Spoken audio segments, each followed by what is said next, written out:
Hello everyone, आज की इस वीडियो में हम सैम्पल क्वेश्चन पेपर सॉल्व करेंगे। सब्जेक्ट यहाँ पर लिया है मैंने केमिस्ट्री और टर्म 1 के लिए है सारा यहाँ पर जो सिलेबस आपको दिया हुआ है।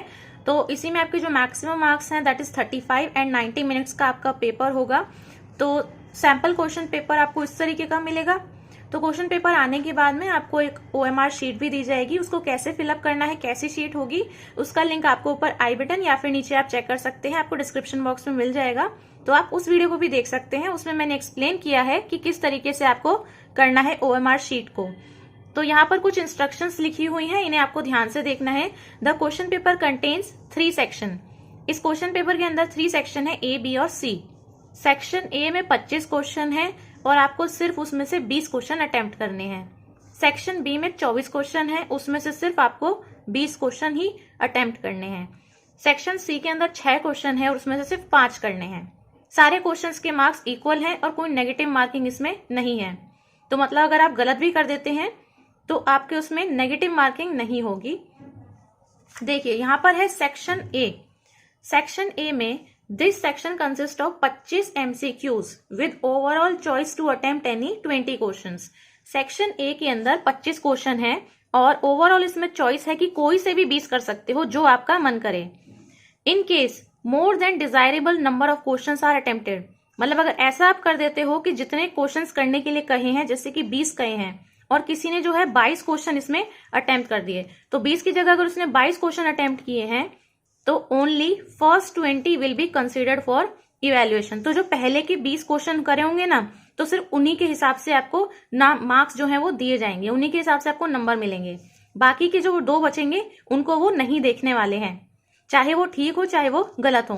तो स्टार्टिंग के जो 20 करोगे आप, तो उन्हीं को वो काउंट करेंगे। तो आपको उस चीज पर ध्यान देना है कि आप जो भी क्वेश्चन करो वो 20 के 20 आपके हिसाब से सही होने चाहिए, ठीक है। तो आपको 20 क्वेश्चन ही इसमें अटेम्प्ट करने चाहिए। अब देखिए यहाँ पर है क्वेश्चन नंबर 1, तो हम यहाँ पर जो है आंसर्स देख लेते हैं अब क्या क्या होंगे। देखिए सेक्शन A के अंदर है question number 1, which of the following statements is true. देखिए फर्स्ट पॉइंट है melting point of phosphorus is less than that of nitrogen. तो ये तो हो गई फॉल्स। क्यों? क्योंकि फॉस्फोरस का मेल्टिंग पॉइंट जो है वो ज्यादा होता है क्योंकि उसका साइज बड़ा है। आते हैं B के ऊपर, N2 हाईली रिएक्टिव है while P4 इज इनर्ट। नहीं, N2 भी जो है N ट्रिपल बॉन्ड N होता है, तो ये हाईली रिएक्टिव तो है ही नहीं भाई। ट्रिपल बॉन्ड है, इसके अंदर 3-3 बॉन्ड तोड़ने पड़ेंगे, तो यहाँ पर ट्रिपल बॉन्ड है, तो यानी कि ये इनर्ट नहीं होगा, इतनी आसानी से रिएक्ट नहीं करेगा। तो मतलब ये भी चीज आपकी गलत है। C जो पॉइंट है इसमें है nitrogen shows higher tendency of catenation than phosphorus. तो यहाँ पर है कि यहाँ पर नाइट्रोजन के पास में भी d ऑर्बिटल्स तो है नहीं,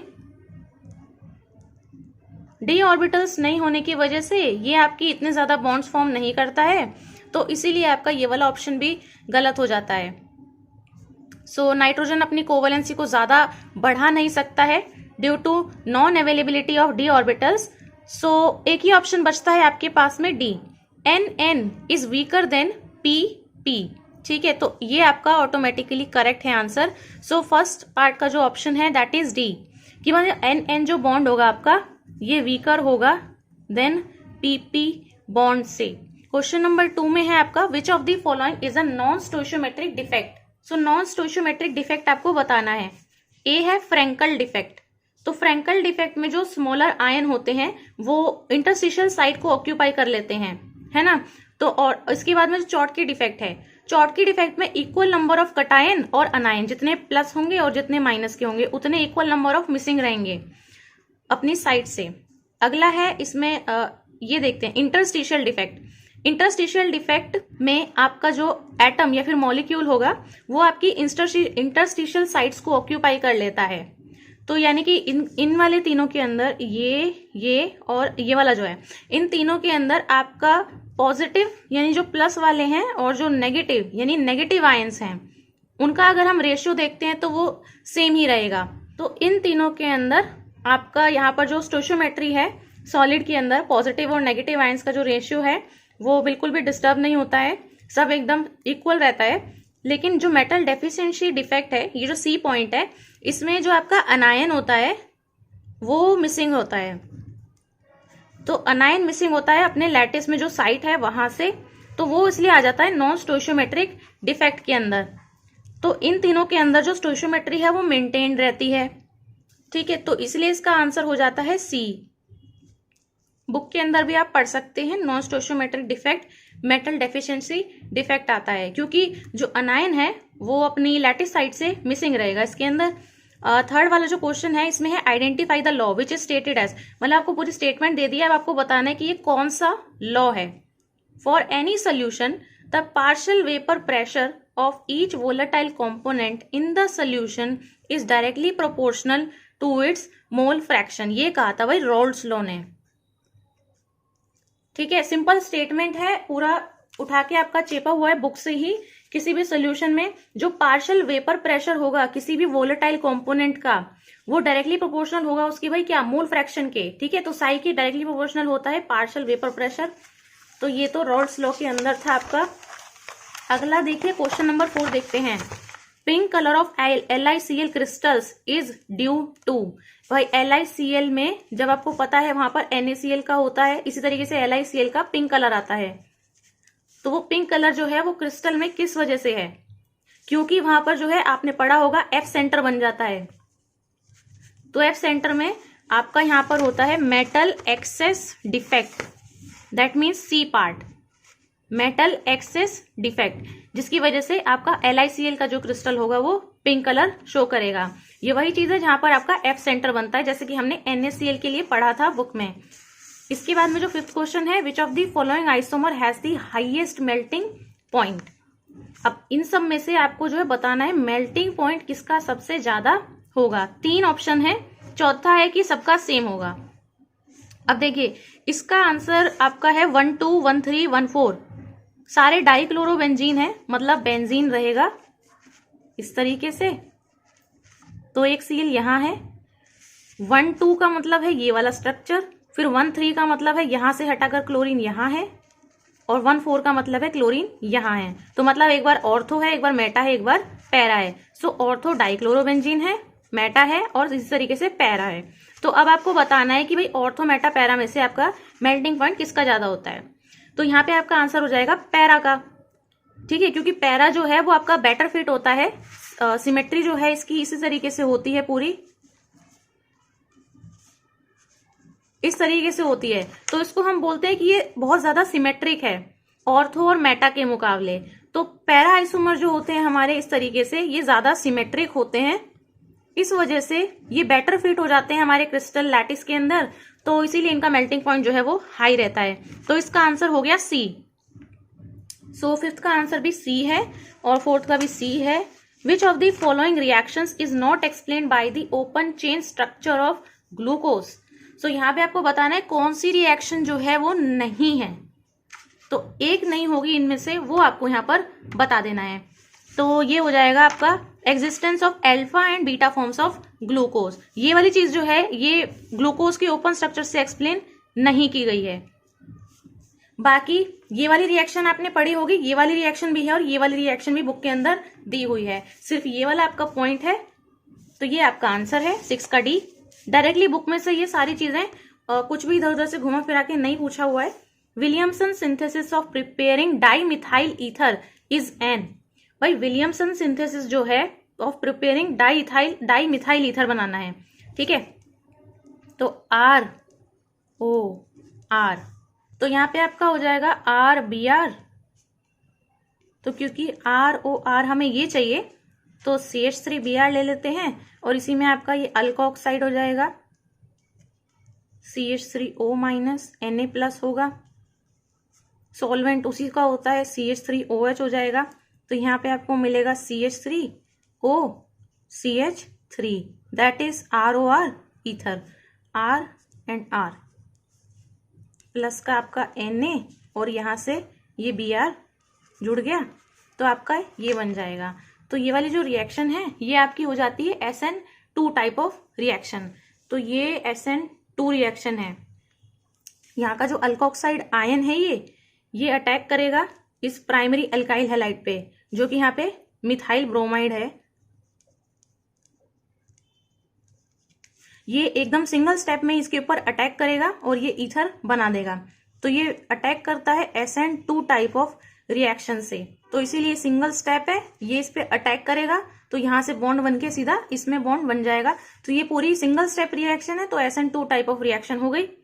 अब इसके बाद में chlorine water loses it's yellow colour on standing because, जो क्लोरीन वाटर है उसका येलो कलर जो है वो गायब हो जाता है अगर उसको रखे रहने देंगे तो ऐसा क्यों होता है? बेसिकली रिएक्शन पूछना चाह रहा है आपसे। तो आपको जो है यहाँ पे क्लोरीन वाटर है तो आपकी भाई Cl2 तो गैस होती है and H2O is liquid. So basically इनकी रिएक्शन अगर आपको आती है तो आप यहाँ पे बता सकते हो कि क्या आंसर होगा इसका। तो Cl2 और H2O है तो हाँ भाई HCl मिलेगा हमें, HCl गैस, और क्या मिल सकता है? HOCl बचा, तो HOCl, तो ये आपका बन जाएगा। तो यहाँ पे लिख रहा है HCl gas is produce due to the action of sunlight. इसके बाद में है mixture of HOCl and HCl is produce in the presence of light. HOCl and hydrogen gas is produced, a mixture of HCl and ClO3 is produced due to the action of sunlight. तो यहाँ पे आपको पता है एक mixture मिलता है हमें HCl का और HOCl का, ये बनते हैं हमारे इन the presence of sunlight, presence of sunlight. तो ये आपका ऑप्शन हो गया बी, HOCl एंड HCl बनेगा आपका इन the presence of light. Light की प्रेजेंस में अगर आप इसको रख देते हो तो आपका येलो कलर्स में से गायब हो जाएगा क्योंकि ये मिल जाते हैं हमें। तो यहाँ पे है during dehydration of alcohols to alkenes by heating with concentrated H2SO4 the initiation step is. यहाँ पे इसका मैकेनिज्म आपको पता होना चाहिए भाई, एल्कोहल से हम एल्कीन बना रहे हैं तो यहाँ पे इस टाइप का है, तो ये आपका HOH मान लीजिए इस तरीके से है, तो यहां से हम इस तरीके का ये बनाना चाहते हैं। तो एल्कोहल से एल्कीन बनाना है और एसिड की प्रेजेंस में हम ये रिएक्शन करवाते हैं। तो ये बेसिकली पूछना चाह रहा है कि फर्स्ट स्टेप जो होता है इनिशिएशन स्टेप, उसमें होता क्या है? प्रोटोनेशन ऑफ एल्कोहल मॉलिक्यूल, कार्बोकटाइन बनता है, पानी निकल जाता है, या फिर एस्टर बन जाता है। एस्टर तो कहीं से भी नहीं बनता है इसके अंदर। तो बाकी चीजों में से आप देखिए क्या होता है इसके अंदर। सबसे फर्स्ट स्टेप आता है यहाँ का ये जो OH है और इसके अंदर क्या डाला हुआ है? कॉन्सेंट्रेटेड H2SO4, तो मतलब कि H+ आइंस वहां पे हैं। तो ये आपको ये जो लोन पेयर ऑफ इलेक्ट्रॉन्स हैं ये इस H+ पे अटैक करते हैं और यहां से आपके पास में बन जाता है CC, एक H लगता है, यहाँ पर ये OH लगता है, एक और H आ जाता है इस O के पास में और पॉजिटिव चार्ज आ जाता है, इस तरीके का बनता है कुछ। तो OH और प्लस बन गया और फिर यहां से ये H2O निकल जाता है, कार्बोकटाइन फिर बनता है आपका सेकेंड स्टेप में, फिर थर्ड स्टेप में एक H निकल जाता है और आपका डबल बॉन्ड लग जाता है, तो वो आपका हो गया third step. So first step में क्या हुआ? प्रोटोनेशन ऑफ एल्कोहल मॉलिक्यूल, ठीक है ना। तो जो OH था उस पे H+ ये आके लग गया है, तो ये प्रोटोनेशन हो गया इसका, बिकॉज प्रोटोन आके अटैच हो गया, that is H+। So A is the correct option. इसके बाद में है amorphous solids are. Amorphous solids क्या होते हैं? आइसोट्रोपिक, एनाइसोट्रोपिक, आइसोटोपिक या फिर आइसोमेरिक। तो अमोर्फस सॉलिड्स होते हैं आइसोट्रोपिक, तो A option is correct. Which of the following reactions is used to prepare salicylaldehyde? ये बनता है आपका रीमन टीमन रिएक्शन से। ये है पूरी रिएक्शन, आपकी रीमन टीमन रिएक्शन दी हुई है बुक के अंदर एज इट इज, सेम पूरा पूछा हुआ है क्वेश्चन, सीधा सीधा पूछा एकदम। इसके बाद में देखिए यहाँ पर 12th है, which of the following is an example of a solid solution? इनमें से कौन सा एक सॉलिड सोल्यूशन का एग्जाम्पल है? तो यहाँ पर सॉलिड बोला है, सॉलिड का ही सोल्यूशन है मतलब पूरा। तो यहाँ पे स्मोक, शुगर सोल्यूशन, सी वाटर, ये पूरा सॉलिड है, तो 22 कैरेट गोल्ड हो गया इसका आंसर। तो 22 कैरेट जो पूरा गोल्ड है उसे हम पूरा बोलेंगे कि पूरा सॉलिड का सोल्यूशन है, ठीक है। अब इसमें आता है 13, boiling point of alcohol are higher than those of hydrocarbon. अब ये तो सबको ही पता है, हाइड्रोजन बॉन्डिंग की वजह से ही बॉइलिंग पॉइंट ज्यादा होता है, तो A option is correct. Which of the following has the lowest boiling point? So ये काफी अच्छा क्वेश्चन है और ये पी ब्लॉक में से पूछा ही जाता है, ज्यादातर आ सकता है। ये लोएस्ट बॉइलिंग पॉइंट किसका होगा? सो OSSETE, ये पूरा आपका हो गया ग्रुप नंबर 16। तो यहाँ पे आपको पता होना चाहिए कि इसका ऑर्डर क्या है। तो सबसे ज्यादा लोएस्ट जो बॉइलिंग पॉइंट हो जाएगा वो हो जाएगा आपका H2S का। तो नीचे जाने पे जो है बॉइलिंग पॉइंट बढ़ता है, तो जैसे जैसे आप ग्रुप में नीचे जाओगे बॉइलिंग पॉइंट तो इंक्रीज करेगा डाउन द ग्रुप, लेकिन क्योंकि यहाँ पर H2O जो है ये तो हाइड्रोजन बॉन्डिंग कर लेता है। सो क्योंकि H है, O है, H है, फिर इस तरीके से आपका ये चलता रहेगा। तो हाइड्रोजन बॉन्डिंग होने की वजह से H2O का तो बॉइलिंग पॉइंट हो गया काफी हाई। तो इसका मतलब अब सबसे लोएस्ट किसका हुआ? H2S का, और फिर नीचे जाने पे फिर से इंक्रीज होगा। तो ये आपका बॉइलिंग पॉइंट का ट्रेंड हो जाता है इसके अंदर। 15 है, which of the following statement is correct. तो यहाँ पे है fibrous proteins are generally soluble in water. Albumin is an example of fibrous proteins. In fibrous proteins, the structure is stabilized by hydrogen. pH does not affect. हाँ, तो इसका option D है। Correct पूछी थी ना स्टेटमेंट, तो मैंने फिर डी पे आंसर कर दिया है। तो प्राइमरी स्ट्रक्चर जो होता है प्रोटीन का, उसको पीएच अफेक्ट नहीं कर सकता है, सिर्फ टर्शरी वाले को ही करता है अफेक्ट। तो pH does not affect the primary structure of protein, सिर्फ टर्शरी स्ट्रक्चर को कर सकता है अफेक्ट। 16 है, major product obtained on reaction of 3-phenyl propene with HBr in the presence of. ये काफी सही क्वेश्चन है, halo alkane and halo arene वाले चैप्टर में से है। 3-phenyl प्रोपीन बोला है और HBr के साथ में in the presence of organic peroxide. तो अगर HBr लिखा है, पेरोक्साइड की प्रेजेंस में है, तो हमें पता है यहाँ पे एंटी मार्कोवनिकोव रूल लगेगा। तो 3-phenyl प्रोपीन है, तो मैं रिएक्शन आपको लिख के दिखा देती हूँ। ये हो गया आपका, पहले फिनाइल रिंग लगा देते हैं यहाँ पे, CH2 CH double bond CH2। अब इसमें डाल दीजिए HBr in the presence of आपका पेरोक्साइड हो गया। तो ये आपका C6H5 एज इट इज रहेगा। यहाँ पे लगेगा आपका H और Br, तो H जाएगा आपका यहाँ पे और Br जाएगा यहाँ कोने में। तो ये हो गया आपका CH2 CH2Br, ये आपका प्रोडक्ट है। अब इसका नेम देख लो बस क्या होगा। इसका नेम हो जाएगा आपका 1-phenyl 3 पे ब्रोमो और propane, 1-phenyl 3 bromo propane. So B option is correct, B is the answer. Anti Markovnikov rule लगा है बिकॉज HBr के साथ में पेरोक्साइड है। अगर HBr की जगह HI होता तब नहीं लगता एंटी मार्कोवनिकोव, ये मैंने अपनी वीडियोस के अंदर बताया हुआ है। Which of the following is a correct statement for methyl bromide C2H5Br। अच्छा, इसके लिए बतानी है आपको करेक्ट स्टेटमेंट क्या है। ये रिएक्ट करेगा मेटेलिक सोडियम के साथ में to give ethane. It gives nitroethane on heating with aqueous solution of AgNO2. It gives ethanol on boiling with alcoholic potash. It forms diethyl thioether on heating with alcoholic KSH. So correct statement बतानी है आपको, इसमें से कौन सी है correct statement? इसकी वाली हो जाएगी बी, C2H5Br रिएक्ट्स विद, ये आपका एक्वस सोल्यूशन है AgNO2 का, तो ये आपको दे देता है C2H5 और यहाँ पे आपका NO2 इस तरीके से लग जाता है, तो आपको नाइट्रोइथेन मिल जाता है। ये भी क्वेश्चन मैंने कराया हुआ है, वीडियो में आपने देखा होगा। तो सो ये मिल जाता है, ये मैंने बताया हुआ है वीडियो के अंदर कि ये रिएक्शन होती है इस तरीके से। MCQ की फॉर्म में भी ये रिएक्शन पूछी हुई है, तो यही आंसर है बाकी इसमें। और बाकी मैं बता देती हूँ ये वाला ऑप्शन क्यों नहीं है। देखो, इसमें C2H5Br है, ये आपका मेटेलिक सोडियम के साथ में रिएक्ट करेगा और इथेन देगा, नहीं इथेन थोड़ी देगा, ये आपको ब्यूटेन देगा, तो ये वाला तो ऑप्शन नहीं है, ये गया ना। तो इसके बाद में है आपका it gives C2H5OH on boiling with alcoholic potash. तो ये एल्कोहल नहीं देगा आपको, एल्कोहलिक पोटैश के साथ में अगर आप बॉईल कर दोगे तो ये आपको इथीन देगा ना, डबल बॉन्ड आएगा, ना कि एल्कोहल बन जाएगा। तो ये गलत हो गई। It forms di ethyl थायोईथर on heating with alcoholic KSH। तो ये आपको थायोईथर नहीं देगा, ये आपको देगा थायोल, मतलब C2H5SH जो होता है, तो ये बनना चाहिए यहाँ पे, ना कि ये ईथर बनना चाहिए। तो B is option is correct. इसके बाद में है covalency of nitrogen is restricted to, nitrogen की कोवेलेंसी 4 तक रहती है, NH3 बनता है, ऐसे NH4+ है, तो इससे ज्यादा ये एक्सपैंड नहीं कर सकता बिकॉज इसके पास में d ऑर्बिटल्स नहीं है। So due to unavailability of d orbitals it is restricted to 4।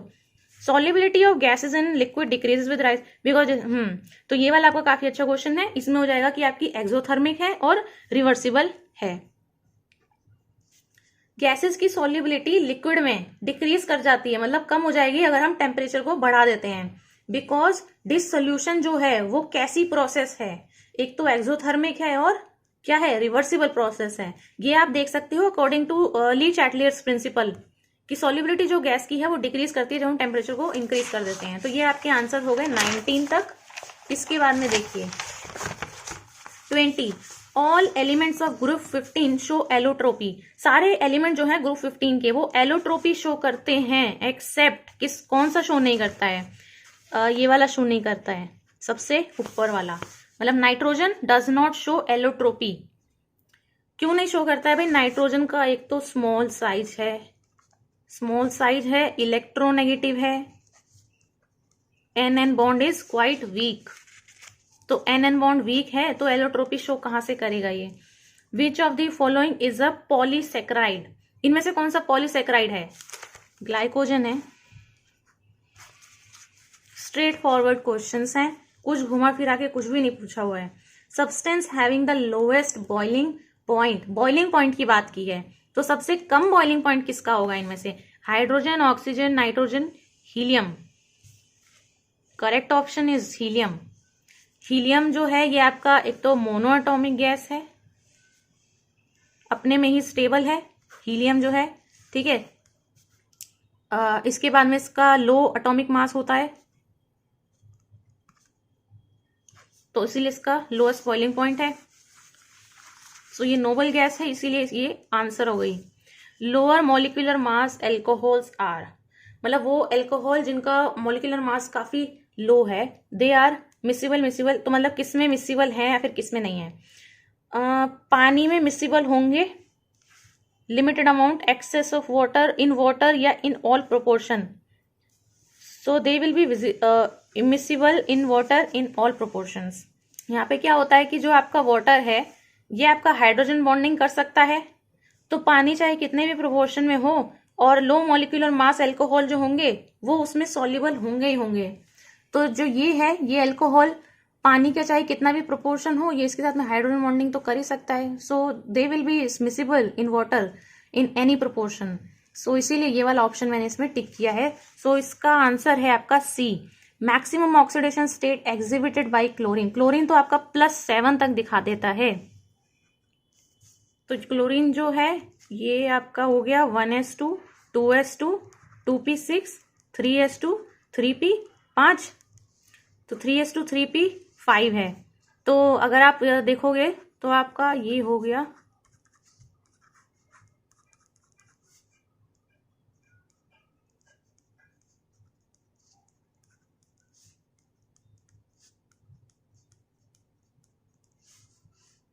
तो इसमें 7 अनपेड इलेक्ट्रॉन्स हैं तो इसीलिए ये +7 ऑक्सीडेशन स्टेट आपकी शो कर सकता है। तो ये आपकी एक्साइटेड इसमें स्टेट हो गई। 25 है, in which of the following cases blood cells will shrink. तो इनमें से कौन से केस में ब्लड सेल जो है वो श्रिंक कर जाएगा, ठीक है, मतलब सिकुड़ेगा वो उसके अंदर। When placed in water containing more then या लेस देन, व्हेन कंटेनिंग इतना, when placed in distil water. तो या तो 0.9% मास बाय वॉल्यूम NaCl सोल्यूशन तो है, तो या तो इतना ही सोल्यूशन है या तो इससे ज्यादा है, कम है, या फिर सिर्फ डिस्टिल वाटर में। तो यहाँ पे श्रिंक कब होगा? जब आपका it is placed in water containing more than इतना mass by volume of NaCl solution, क्योंकि जो फ्लूइड होगा ब्लड सेल्स के अंदर वाला that is isotonic with this, तो इसीलिए वो जाएगा बाहर और ये श्रिंक कर जाएगा। तो हम चूज करेंगे मोर देन वाला, जब श्रिंक के लिए पूछा है तब। सो करेक्ट ऑप्शन आपका इसमें ए हो जाएगा। अब जो सेक्शन बी है इसमें भी आपसे सेम चीज कही गई है कि 24 हैं तो 20 अटेम्प्ट आपको करने हैं क्वेश्चंस, और आप जो फर्स्ट 20 अटेम्प्ट करोगे वही काउंट होंगे अगर आप 20 से ज्यादा अटेम्प्ट कर देते हो तो यहाँ पर है question number 26, how much ethyl alcohol must be added to 1 litre of water so that the solution will freeze at इतना। तो KF आपको पानी का दे रखा है, तो यहां पर मैं आपको जो है करके दिखा देती हूं। यहां पर जो है मैंने लिख दिया है कि इसको हम मानेंगे 1, ये वाटर है, ये आपका 2 हो गया है। तो जहां पर हमको N1W1 यूज करना होता है इस फॉर्मूले में, तो सबसे पहले जो है यहाँ पर आप देख सकते हो क्या क्या चीजें आपको गिवन है। 1 लीटर वाटर है, will freeze at -14 degree Celsius. तो डेल्टा टी एफ आपका हो गया 14, के एफ की वैल्यू आपको दी हुई है। तो सबसे पहले हम फॉर्मूला लगा देते हैं यहाँ पे। यहाँ पर ये हो जाएगा डेल्टा टी एफ बराबर है आपका के एफ इंटू एम, ये आपका मोलैलिटी है। तो डेल्टा टी एफ बराबर है आपका के एफ इंटू, ये आपके हो जाएंगे moles of 2, so that is for ethyl alcohol जो कि क्वेश्चन में है। डिवाइड बाई आपका आएगा मास ऑफ सॉल्वेंट इन, तो यहाँ पे आपका W1 मान लेते हैं और इसको हम मल्टीप्लाई ऊपर अभी 1000 से कर देते हैं। तो अगर मैं यहाँ पे वैल्यू रखती हूँ तो ये 14, ये है 1.86, ये आपका डिग्री सेल्सियस पर मोल में इंटू N2 तो आपको निकालना है क्योंकि उसने पूछा है हाउ मच इथाइल एल्कोहल, तो यही चाहिए हाउ मच। और ये आपको दिया हुआ है W1 1 लीटर क्वेश्चन में, तो ये आपका हो जाएगा 1000 ml, तो इसीलिए ऊपर पहले 1000 से मल्टीप्लाई कर दिया है। तो ये बन गया आपका फॉर्मूला, ये पूरा कट जाएगा।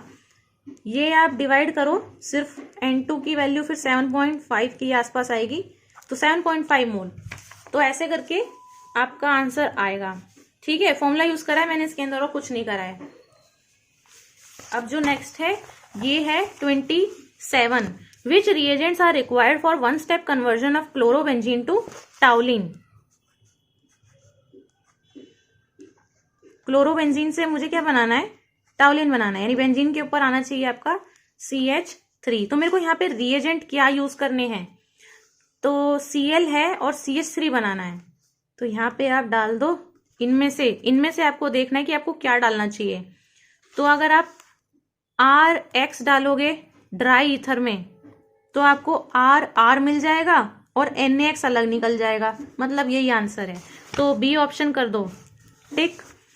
तो आपके ऑप्शंस हो गए भाई, सोडियम डालेंगे RX की प्रेजेंस में CH3Cl, तभी तो CH3 यहाँ लगेगा। तो इसमें इसमें एरो के ऊपर आप लिखेंगे फिर ड्राई ईथर, तो आपका ये बन जाएगा। तो ये आपकी रिएक्शन हो गई कि RR जुड़ेगा यानी कि बेंजीन जुड़ जाएगा और उसके ऊपर CH3 जुड़ जाएगा। ये Cl हटेगा यहाँ से, CH3 लगेगा और NaCl अलग निकल जाएगा, तो 2NaCl निकल सकता है। तो ये आपका हो गया B option. On partial hydrolysis XCF6 gives, ये वही है आपकी पी ब्लॉक वाली रिएक्शंस जो हैं उन्हीं में से आपसे पूछा हुआ है। XCF6 वाली जो रिएक्शन है उसमें O2F2 मिलता है और HF मिलता है, तो ये हो गया डी ऑप्शन इज करेक्ट। ये वाली जो रिएक्शन है ये है आपकी XCF4 था और H2O था, हाइड्रोलिसिस कर रहे हैं ना लेकिन पार्शियल कर रहे हैं, तो इसीलिए आपका ये XeO2F2 देता है और 4HF देता है। ये आपकी रिएक्शन हो गई।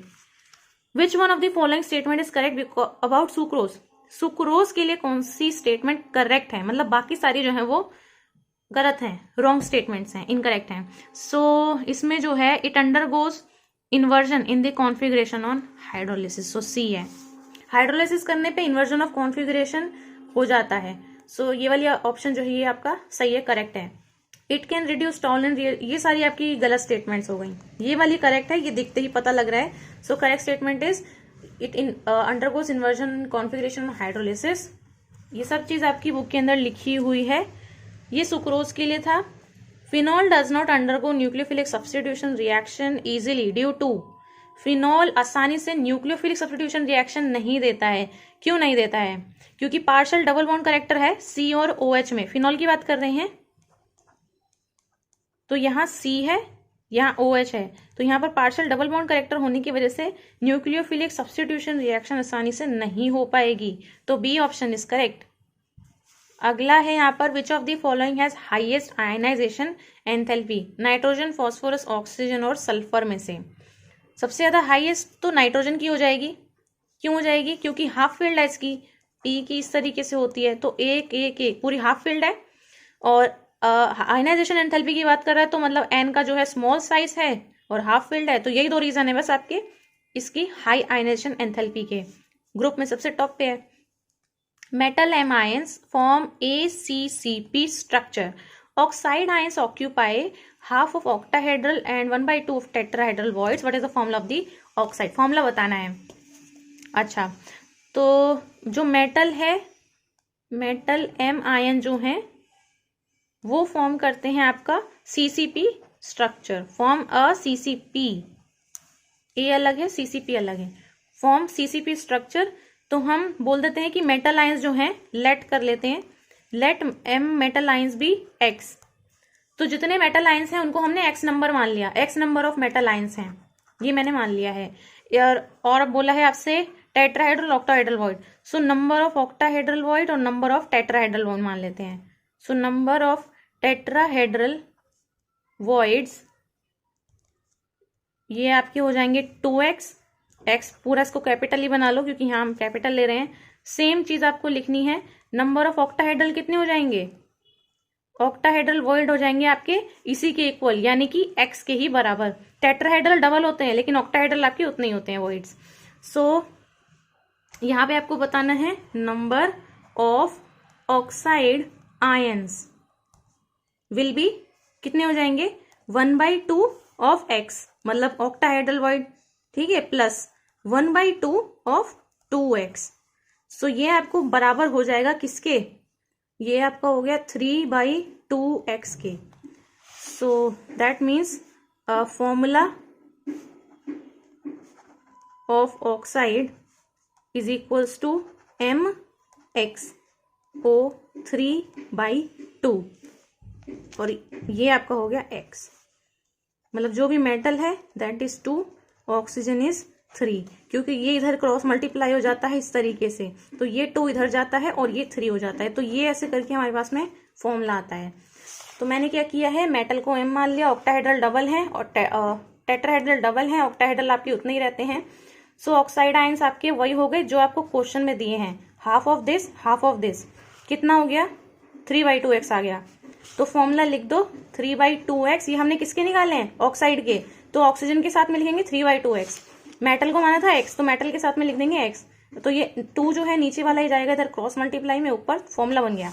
तो कौन सा आंसर आया, D M2O3।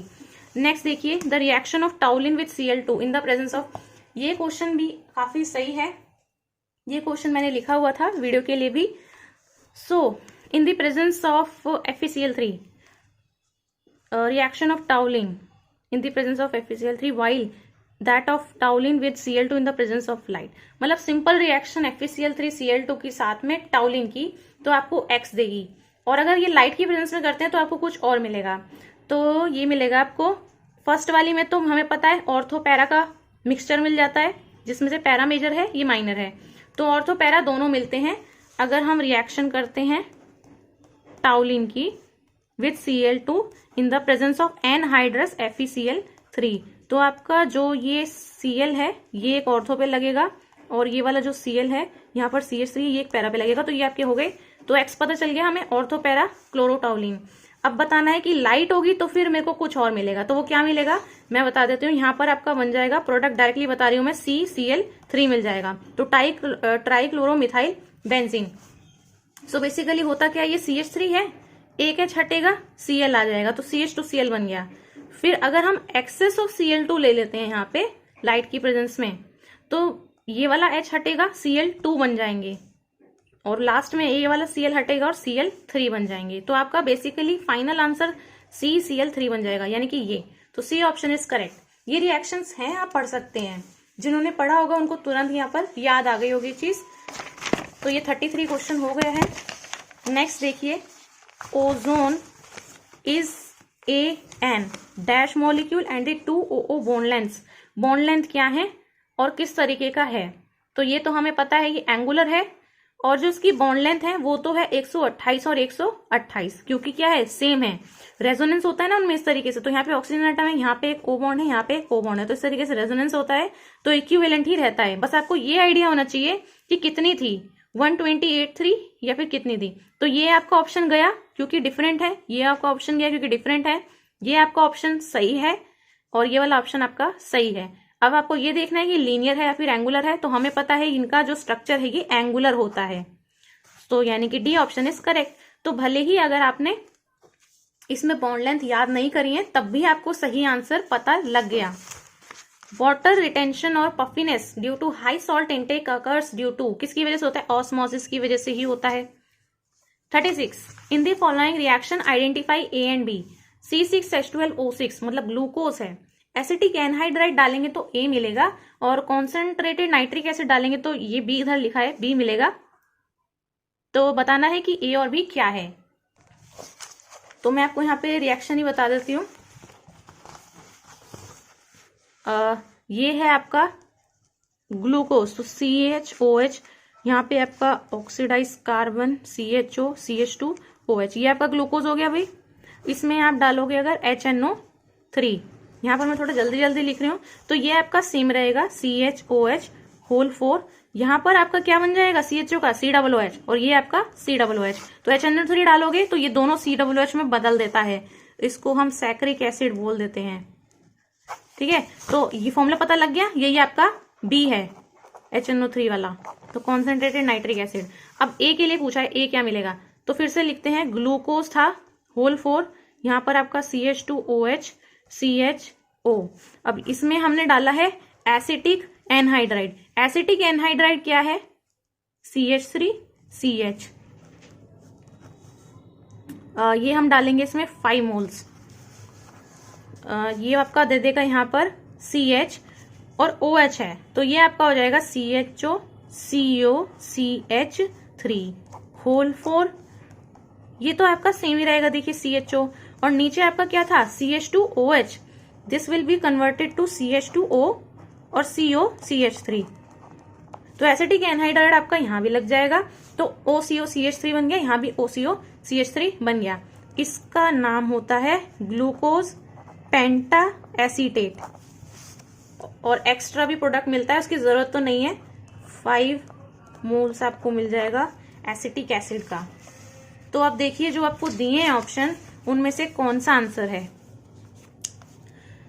इनमें से है ये डी, CHO था, CHOCO CH3, हाँ ये है, और CHC, हाँ, तो ये वाला ऑप्शन आपका सही है।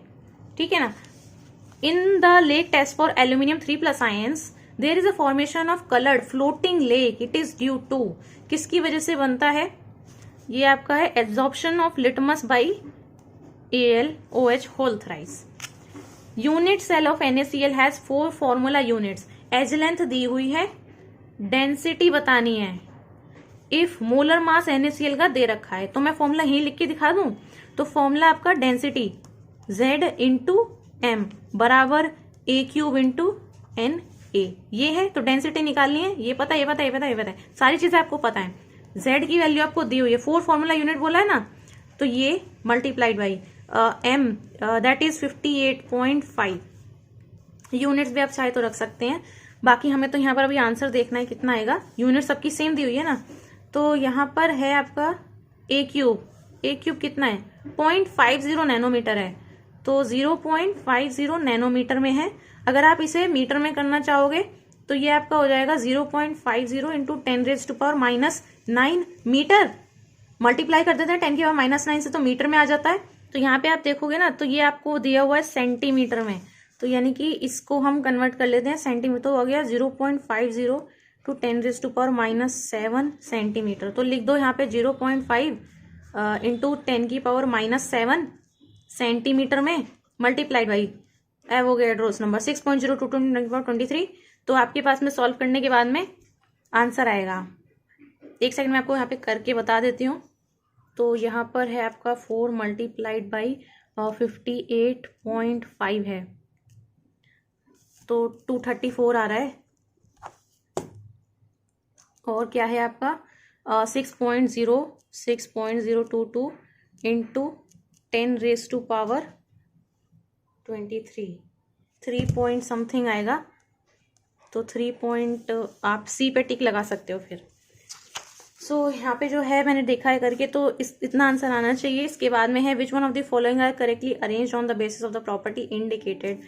अच्छा, तो आपको बताना है कि ये जो है कौन सा सही से अरेंज किया हुआ है इन प्रॉपर्टीज के, अगर हम बेस पे देखते हैं तो। ठीक है, तो यहाँ पर है bond dissociation enthalpy. Bond dissociation enthalpy chlorine की होगी, फिर फ्लोरीन की होगी, फिर Br2, फिर I2। एसिड स्ट्रेंथ पहले H2SO/SETE, तो ये तो उल्टा हो गया। Increasing ionisation oxidation state, oxidation state सबसे ज्यादा N2O5। अच्छा, फिर फिर N2O, NH2OH और NH3। इंक्रीजिंग बॉन्ड एंगल सबसे ज़्यादा NH3 का होगा, फिर PH3 का होगा। हाँ, तो यानी कि D करेक्ट है। बाकी अगर आपको नहीं भी पता है तो आप ये देखो कि आपको बॉन्ड एंगल का तो पता ही होगा। तो नाइट्रोजन का इस तरीके से होता है, फिर फॉस्फोरस का होगा। अब हमें पता है भाई नाइट्रोजन, फॉस्फोरस, AsSpBi। तो ये है आपका नाना पाटेकर, ऐश्वर्या, सब्बीमार। तो यानी कि nitrogen, phosphorus, arsenic, antimony, bismuth. नीचे जाने पे आपका जो है ये साइज भी बढ़ रहा है, एक लोन पेयर है इनके पास में।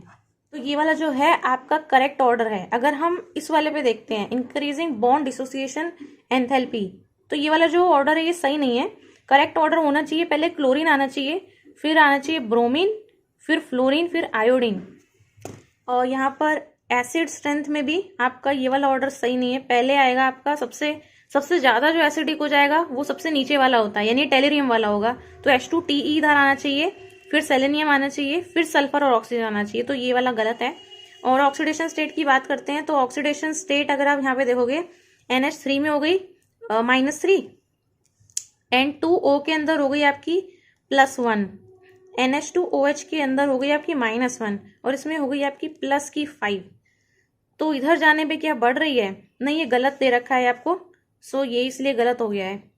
तो ये इस तरीके से गड़बड़ है यहाँ पे, तो ये अरेंज गलत किया हुआ है, इसीलिए ये गलत है। सो लास्ट वाला जो ऑप्शन है ये आपका करेक्ट है, इंक्रीजिंग बॉन्ड एंगल का। इसके बाद में देखिए, what would be the reactant and reagent use to obtain two two dimethyl pentane 3-ol। कौन सा रिएक्टेंट और रिएजेंट यूज करेंगे ये ऑब्टेन करने के लिए? तो यहाँ पे मैं आपको जो है करके दिखा देती हूँ। ये सबसे पहले देखते हैं बनाना क्या है, 2,4-डाइमिथाइल पेंटेन 3-ol। सो पेंटेन है, इसमें 3-ol है यानी OH ग्रुप होगा, और 2,4 पे डाइमिथाइल है।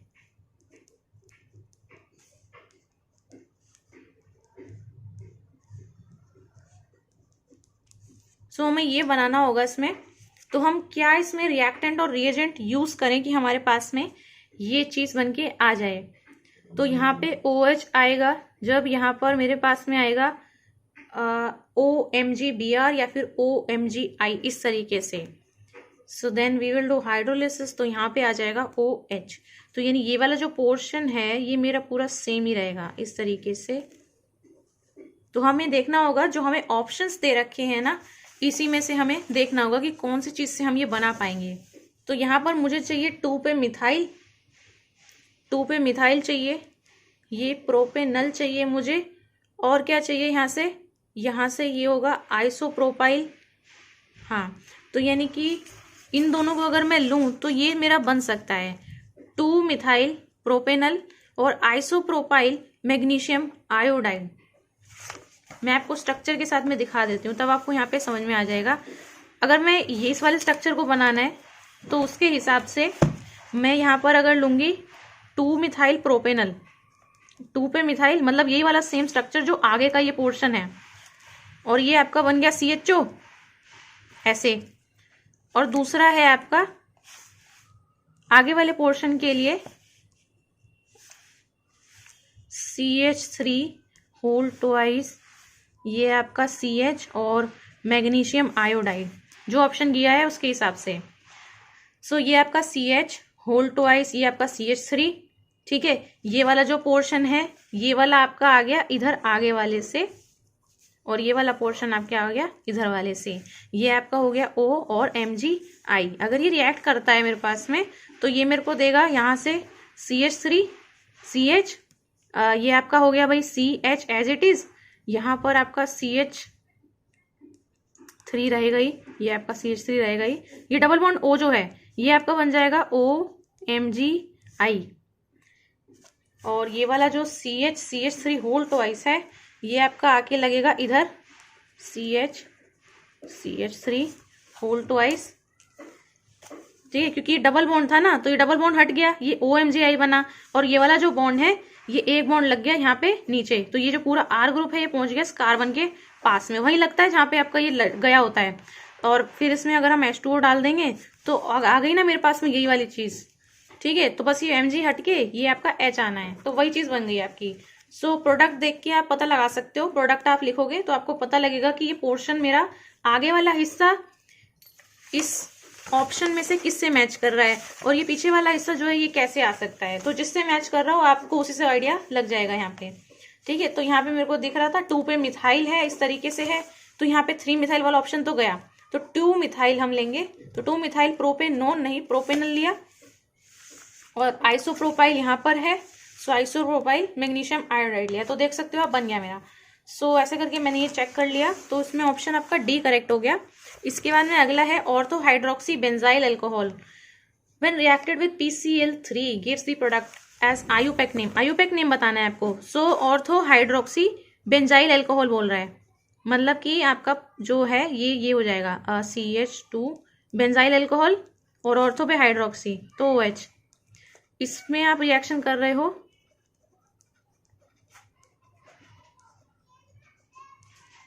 तो ये आपको देगा CH2Cl OH।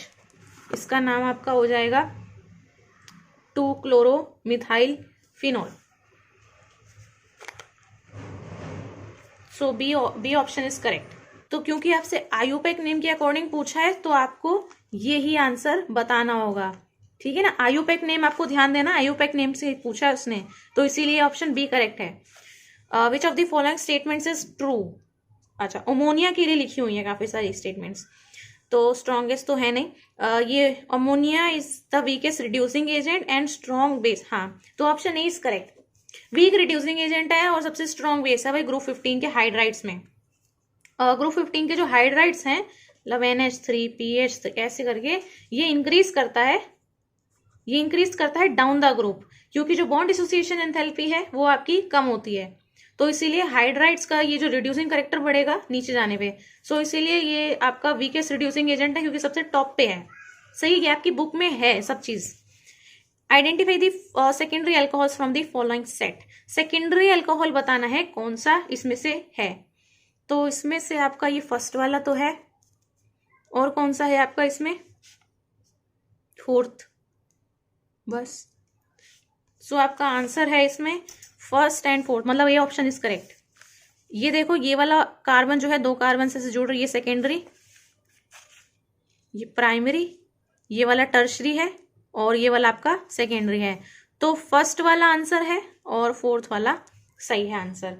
तो option A is correct, first and fourth. Alkenes decolorize bromine water in presence of CCl4 due to formation of, यहाँ पर बनता है आपका विसिनल डाइब्रोमाइड, क्योंकि एल्कीन इस तरीके से होते हैं। तो ये आपका एल्कीन है, इसमें आप डालोगे ब्रोमीन वाटर CCl4 की प्रेजेंस में, तो ये आपका देता है BrCH2CH2Br। तो जब इस तरीके से डबली बॉन्डेड कार्बन पे आके लग जाते हैं तो इनको हम बोलते हैं विसिनल। तो ये आपका क्या बन गया, साथ साथ वाले कार्बन पे है तो vicinal dibromide. So option B is correct. इसके बाद में है आपका ये असर्शन एंड रीजन आपको देने हैं। Given below are 2 statements labelled A is for assertion and R is for reason. ये आपका असर्शन है, ये रीजन है, आपको अप्रोप्रिएट आंसर बताना है।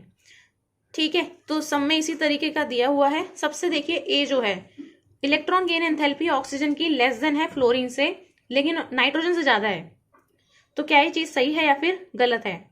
तो ये असर्शन जो है ये आपका एकदम करेक्ट है। ठीक है, अब जो रीजन है, ionisation enthalpy of elements follow the order, तो ऑर्डर जो है ये आपका NOF, क्या ये फॉलो होता है ऑर्डर आपका? आयनाइजेशन एंथैल्पी के लिए बात हो रही है यहाँ पे, तो ये जो आपका है ये आपका इनकरेक्ट है, तो इस तरीके से ये गलत हो जाता है। यानी असर्शन जो दिया है वो करेक्ट है, लेकिन रीजन इसका करेक्ट एक्सप्लेनेशन नहीं है इस असर्शन का, क्योंकि आयनाइजेशन जो एंथैल्पी है वो आपकी होती है सबसे ज्यादा भाई फ्लोरीन की, फिर नाइट्रोजन की क्योंकि हाफ फिल्ड है, फिर आती है आपका ऑक्सीजन, इलेक्ट्रोनेगेटिव है लेकिन पहले आपका F है, फिर N है, फिर O है, इस तरीके से। सो यहाँ पर आपका ऑप्शन कौन सा करेक्ट हुआ? C वाला करेक्ट हुआ। A ट्रू है लेकिन R फॉल्स है। 46 देखते हैं। Alkyl halides are insoluble in water. RX जो है वो इनसॉल्युबल होंगे वाटर में।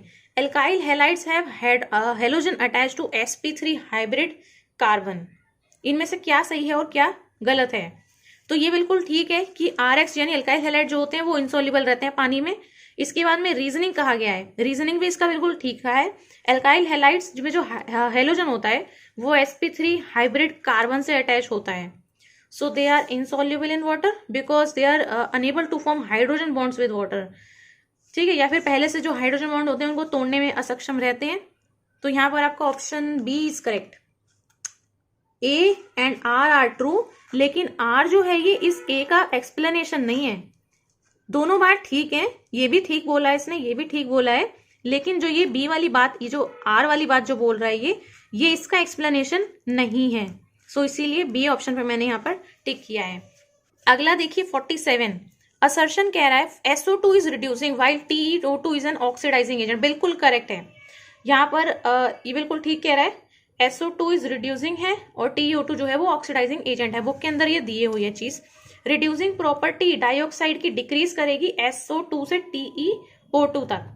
सो ये बिल्कुल ठीक कहा है इसने, SO2 रिड्यूसिंग है और नीचे जाने पे आपका रिड्यूसिंग करेक्टर डिक्रीज होता है, तो इसका मतलब TiO2 तक जाने तक वो ऑक्सीडाइजिंग एजेंट की तरह काम करेगा। और सेम ही रीजन इसने नीचे दिया है कि रिड्यूसिंग प्रॉपर्टी जो है ये डाइऑक्साइड्स की ये डिक्रीज करती है SO2 से TiO2 तक जाने में। तो मतलब दोनों चीज बिल्कुल ठीक कही है इसने, ये भी सही है ये भी सही है। और ये जो इसने कहा है ना रीजन, ये इसी का एक्सप्लेनेशन है कि ये रिड्यूसिंग है ये ऑक्सीडाइजिंग है। क्यों?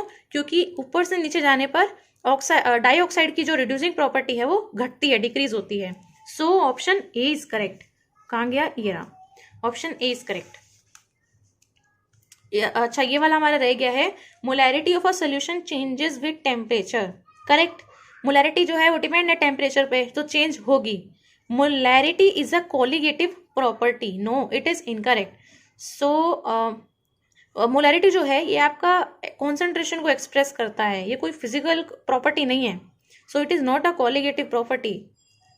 सो assertion is correct, reason is incorrect, reason is not correct.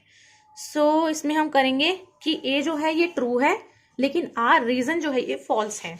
अब देखिए 49 पे आते हैं। Given below are two statements labelled as assertion and reason. Cryoscopic constant depends on nature of solvent. अच्छा, तो ये बिल्कुल ठीक है, नेचर ऑफ सॉल्वेंट को डिपेंड करता है। Cryoscopic constant is a universal constant, no, तो ये आपका गलत है। तो फिर से वही है कि ए तो ट्रू है लेकिन आर फॉल्स है, क्योंकि जो कायरोस्कोपिक कांस्टेंट है आपका ये वेरी करता है with the type of solvent. इसके बाद में आपका लास्ट आता है सेक्शन सी। इसमें 6 MCQ हैं और 5 ही करने हैं आपको कोई भी। चलिए, यहाँ पर आपका है match the following. Amino acid, इनमें से आपको मैच करना है। थाइमीन, इंसुलिन, फॉस्फोडाइएस्टर लिंकेज और यूरेसिल। यहाँ पर आप देखो सिर्फ 5 हैं, यहाँ पर आप देखो सिर्फ 4 हैं। सो बेस्ट मैच ऑप्शन आपको बताने हैं कौन से हैं। तो देखिए यहाँ पर जो फर्स्ट वाला है यानी अमीनो एसिड, इसको हम मैच करेंगे किससे? ज़्विटराइन से। ठीक है, यानी कि फर्स्ट वाला option is matching with D. Second option is thymine, DNA और सी। सो DNA है। Insulin with A, third option with A, protein, and fourth is phosphodiester linkage. So ये आपका चले जाएगा न्यूक्लिक एसिड में।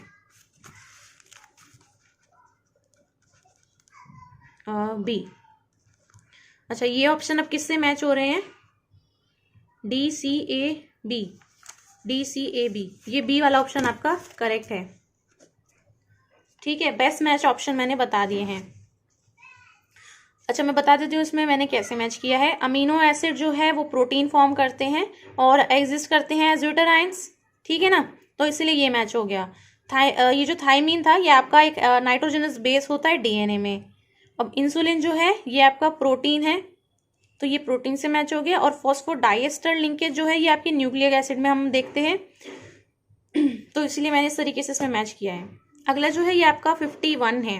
विच of the following analogies is correct? Nitrogen, argon. Nitrogen का है 1s2 2s2 2p3 and argon 1s2 2s2 2p6। ये जो configuration है ये आर्गन की नहीं है, ये तो नियॉन की है, ये नियॉन की है। सो यानी ये तो करेक्ट नहीं है, सो ये नहीं है आंसर। नेक्स्ट देखिए, carbon maximum compound, xenon no compounds. ये लिखा हुआ है। नेक्स्ट है XCF2 लीनियर है और ClF3 ट्राइगोनल प्लेनर है।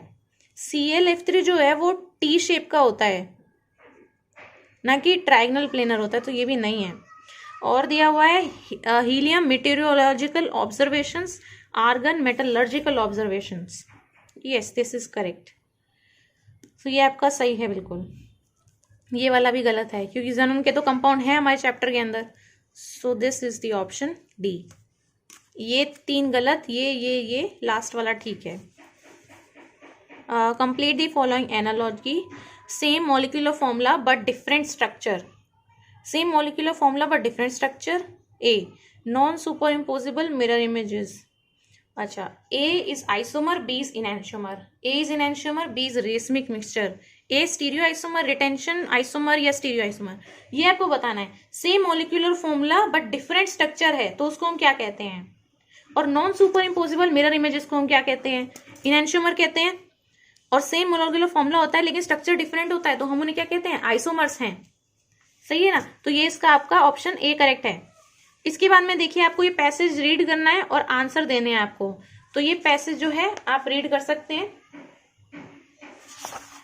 ये पैसेज रीड करने के बाद में आपको आंसर करना है। यहाँ पर भी है और पैसेज ये रहा। और यहाँ पर आपको दे रखा है कोऑर्डिनेशन नंबर, ज्योमेट्री, रो की वैल्यू, आर, कटाइन और अनाइन का रेशियो। ठीक है, रेशियो दे रखा है आपको रेडियस ऑफ कटाइन एंड अनाइन का। यहाँ पर सोर्स मेंशन है कहाँ से लिया गया है। क्वेश्चन नंबर 53 जो है उसमें ये पूछ रहा है radius of Ag plus ion is इतना और I माइनस का इतना। Coordination number Ag plus ion का बताओ कितना हो जाएगा। तो आप ये कैसे फाइंड आउट करोगे, ये मैं आपको यहाँ पर दिखा देती हूँ कैसे करना है।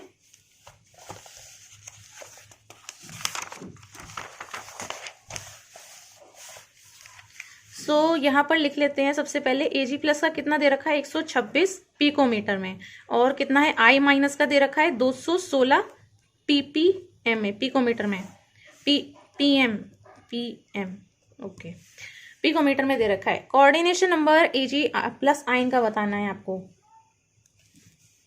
तो ये जो आपका निकलेगा Ag प्लस आयन के लिए ये आपका हो जाएगा आर वैल्यू आपके cation divide by R value of आपकी अनायन।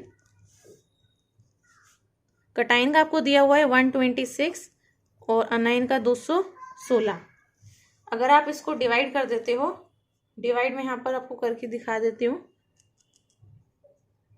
ये आपका 126 डिवाइड बाई 216 तो 0.58 आ रहा है, तो 0.58 इस तरीके से आएगा। ठीक है, आप कर सकते हैं इतना। अब देखिए यहाँ पर जो इसकी वैल्यू है इस टेबल, ये आपको करना बस आना चाहिए, बाकी चीज आपके पास में है सब। अब देखिए जो 0.58 मेरी वैल्यू आई है, मैंने किया है रेडियस लिया, रेशियो दोनों का। ठीक है, कोऑर्डिनेशन नंबर पूछा है। अब जो टेबल दी है आप उसमें देख सकते हो कि अगर मैं ये वैल्यू फाइंड आउट कर लेती हूँ तो इसके कॉरस्पॉन्डिंग मेरे को कोऑर्डिनेशन नंबर जो है वो पता चल जाएगा। तो जो 0.58 वैल्यू देखिए वो किसके बीच में लाई कर रही है, यहाँ पर ये लाई कर रही है, यहाँ पर इसके बीच में 0.414.732। ठीक है, क्योंकि AgI है तो यहाँ पर आपका कोऑर्डिनेशन 4 होगा या फिर 6 होगा, इधर स्क्वायर प्लेनर और ऑक्टाहेड्रल। सो यहाँ पे हम कोऑर्डिनेशन नंबर देखेंगे इसका। तो radius ratio 0.58, it is lying between 0.414 to 0.732। तो उसका कोऑर्डिनेशन नंबर या तो 6 होगा या फिर 4 होगा, इन दोनों में से कोई एक। तो इनमें से किसी भी ऑप्शन के अंदर 4 तो दिया नहीं हुआ है, तो इसका मतलब आंसर मेरा 6 है। आप देख सकते हो इन दोनों के बीच में लाई कर रहा है ना, इन दोनों के बीच में, तो या तो ये होगा कोऑर्डिनेशन नंबर या फिर ये। क्या यहाँ पे आपको 4 दिख रहा है? नहीं, तो मतलब 6। C option is correct. ठीक है, a solid AB has square planar structure. Radius अगर इतना है तो maximum possible value B minus की कितनी हो जाएगी। तो आपको बता दिया कि स्क्वायर प्लेनर स्ट्रक्चर है, मतलब ये स्क्वायर प्लेनर स्ट्रक्चर है। रेडियस दे दिया है 120 पिकोमीटर, तो अनायन की कितनी हो जाएगी मैक्सिमम पॉसिबल वैल्यू। ये भी देखिए सेम तरीके से हम फाइंड आउट जो है कर सकते हैं, काफी आसान है। ऑप्शन आप यहाँ पे देख सकते हैं क्या क्या है। ठीक है, देखिए कैसे करेंगे हम यहाँ पर हो जाएगा स्क्वायर प्लेनर बोला है ना, तो इसका मतलब है इसकी वैल्यू लाई करेगी 0.414 से 0.732 2 के बीच में जो हमारा रेडियस का रेशियो है कटायन और अनायन का, उसकी।